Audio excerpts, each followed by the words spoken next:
Do you see this more pervasive in certain industries or types of jobs? Is it like lower paying roles or, any type of industry more so than others? Yeah, so that's a great question. So obviously there are different norms in the way that people communicate across industries, and some, the communication patterns, for example, in the military are much more sort of direct Yeah. and to the point, and some may see that as rude. Um, uh, but that's normative in that environment. And I will say, coming from a law enforcement background, paramilitary organization, it was a bit of culture shock going to the police academy, but at the same time, I appreciated it because I personally became more assertive and more forthright and more direct, which I probably needed. And I don't want to associate directness with rudeness, right? You can convey a Yeah, that's a good message point. clearly and directly in a way that is perfectly respectful and appropriate in sharing feedback. It's the difference between sort of, something that says, the way that you handled that situation, you missed a couple of things and you forgot to do X, Y, and Z, and so next time I need you to focus on that, versus you're such an idiot, how could you have Yeah. forgotten to do X, Y, and Z and failed to incorporate consideration of these things? My kindergartner could have done a better job, Yeah.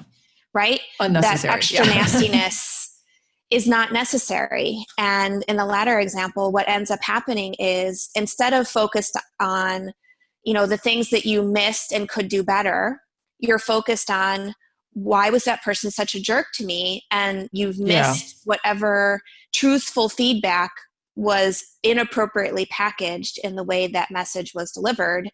And so, you're probably starting from a worse place than had you just been able to focus on, what went wrong, and what you could do to try to get better. So you're reminding me of my Bob Rubin days in the doctoral program. And he told us the proper way to give feedback, or a way, I should say, I don't know if it's the proper way, but a good way is to say the action and then say the impact that it had and then move on to some degree. So you've been really eloquent in the way that you gave your feedback, even in the scenarios. So what is a good way to give feedback? Because I think people do have a hard time. It's okay when it's good feedback, but when it's, constructive, it's a little different. Right. So I would agree that sort of focusing on, sort of laying out the expectations and sort of saying, part of the expectations on this project were to do X, Y, and Z. And presumably X, Y, and Z have also been clearly communicated up Yeah. front. Your performance, failed to do this. This was insufficient. Like, you give sort of, factual feedback as it relates to what you did relative to what was expected. Yeah. Um, and you say, from the perspective of then trying to be developmental, what help or support do you need so that next time around your performance meets or exceeds sort of the expectations. Yeah. And this is consistent in how you were as a professor, by the way. Oh, thanks. You were very clear, tough. You made us, I think, outline 20 different articles, which in our first class, it was like rough, but no, it was good. It was good. So we appreciated that.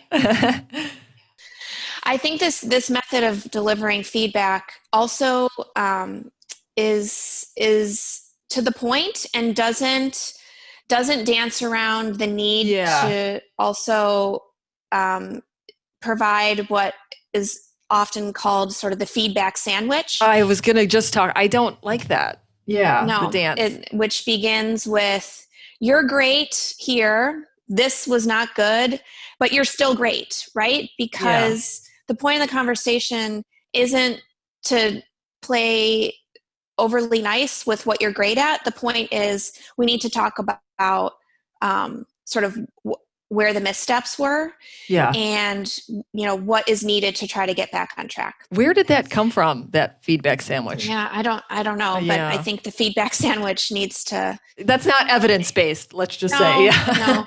no. But I also, in saying that, I think it is critically important when you are giving feedback, is when the time is right, to not just focus on where things didn't meet expectations, and recognizing and appreciating the contributions of people when they do meet or exceed expectations. You've got to set aside time to have those conversations too.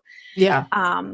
But if the point of the conversation is to really focus on what didn't go well, keep it professional, keep it to the point. It's not personal. And so, in that vein, keeping it constructive and what can be done next time to allow you to be better and to do what you need to do is appropriate.